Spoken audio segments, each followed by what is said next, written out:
Well, with now 156 hoarded dogs recovered in Ogden, shelters all over northern Utah are pitching in to help out. But as news specialist Mike Anderson explains, the mental illness that God has here can be hard to fix. Mike?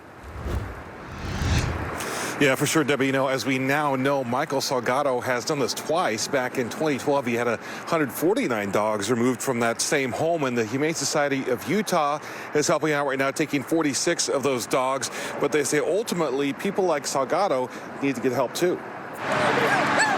These small dogs have been through so much, 156 of them competing for space in this Ogden home. Today, they are on the road to healing. First and foremost, we're going to provide medical attention for these dogs. It's our understanding that they haven't had a lot of that. Gwen Schuster, spokesperson for the Humane Society of Utah, says they'll get spayed and neutered, in some cases nursed back to health. It will take time. Well, it's just going to vary. If they have extensive medical needs, they may be in our care for months. At the center of hoarding cases like this is an illness that also needs care. They need mental health resources and support, and not just legal action to help them from preventing them from doing this again. Miguel Salgado had 149 dogs taken from his same Ogden home back in 2012. He was not charged and agreed to get counseling.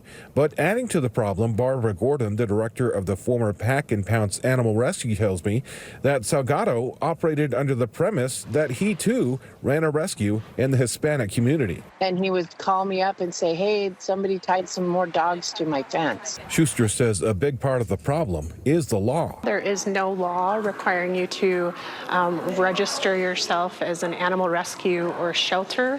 Utah has pretty lenient laws on animal care. She says the Humane Society has worked with legislators in the past to try and change that with no luck, leaving people like Salgado, who may mean well, open to try again. And they're not being adopted. And several shelters are now helping to take care of these dogs. The Best Friends Animal Society will also send veterinarians to help examine the dogs on Saturday with checkups. And meantime, all of these shelters have dogs available to adopt now, which helps free up space for the hoarded dogs. You don't have to wait.